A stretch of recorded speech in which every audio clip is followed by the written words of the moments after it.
तो क्रिसमस और नए साल को लेकर लोग सेलिब्रेशंस के मूड में नजर आ रहे हैं। इन दिनों खास मौके पर पड़ने वाला लंबा वेकेशन भी लोगों के लिए खास बन गया है। ऐसे में लोग घूमने फिरने के लिए निकल गए हैं।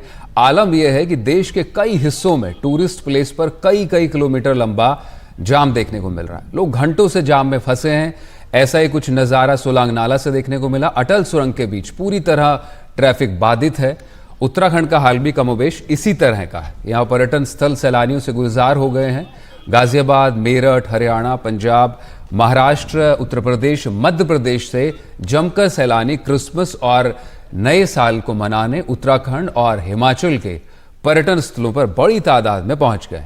पर्यटकों की बढ़ती संख्या से कारोबारियों के चेहरे तो खिल गए हैं, लेकिन ट्रैफिक जाम से लोगों का हाल बेहाल नजर आ रहा है। तो मोहम्मद गजाली हमारे सहयोगी इस वक्त पे इस पर ज्यादा जानकारी के लिए मौजूद है मनाली से।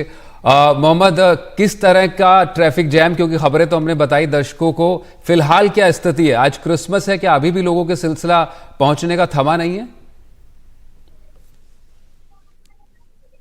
जी देखिए, जो लोग हिमाचल में पहुंच जाते हैं तो वो ज़रूरी नहीं है कि एक ही शहर में रुकें। इस वजह से ट्रैफिक की जो स्थिति बनी हुई है वो और गंभीर होती जा रही है आए दिन। अब न्यू ईयर भी है एक दो दिन, मतलब अगले हफ्ते, अगर आज 25 तारीख है तो 30-31 तारीख तक और ट्रैफिक बढ़ने की उम्मीद है। और खुद मुख्यमंत्री हिमाचल जो हैं सुखविंदर सिंह, उन्होंने भी ट्वीट करके जानकारी दी है कि करीब एक 12,000 या उससे ज़्यादा गाड़ियां जो है अटल टनल क्रॉस कर चुकी हैं। और हर गाड़ी के हिसाब से उन्होंने ये भी बताया है कि करीब 65,000 या उसके करीब जो है पर्यटक भी वहां पर उनकी आवाजाही है।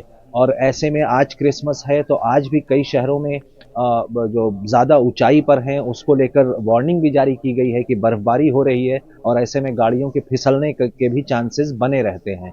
तो पुलिस तो अपनी तरफ से ट्रैफिक मैनेज करने की कोशिश कर रही है, लेकिन जिस तरह का वहाँ का टेरेन है, पहाड़ी इलाका है, तो अगर थोड़ी गाड़ियों की संख्या अगर कम भी होती है तो जाम लंबा हो जाता है। इसके अलावा जो है सोशल मीडिया पर भी एक तरह से एक ट्रेंड चल रहा है कि जो पर्यटक हैं वो ये भी कह रहे हैं कि जब तक ट्रैफिक खुलेगा तब तक छुट्टी खत्म हो जाएगी।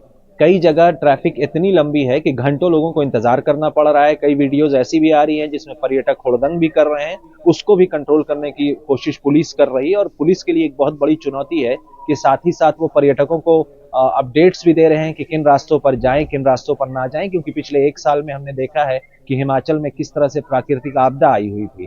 उसके बाद आपने बिल्कुल सही कहा कि वहाँ की जो टूरिज्म इंडस्ट्री है, होटल के लोग हैं या बाकी व्यवसाय जो जुड़ा हुआ है पर्यटन से, उनके चेहरे तो खिले हुए हैं, लेकिन प्रशासन और सरकार इसकी पुरजोर कोशिश कर रही है कि कोई हादसा ना हो और जो लोग वहां घूमने आए हैं उनके लिए एक बेहतर और अच्छा एक्सपीरियंस हो। लेकिन ट्रैफिक की स्थिति भयावह है फिलहाल कई शहरों के बाहरी इलाकों में। जहां आप एक हिल स्टेशन से दूसरे हिल स्टेशन जाने के लिए रास्ते पे निकलते हैं तो ऐसे ट्रैफिक जाम देखने को मिल रहे हैं।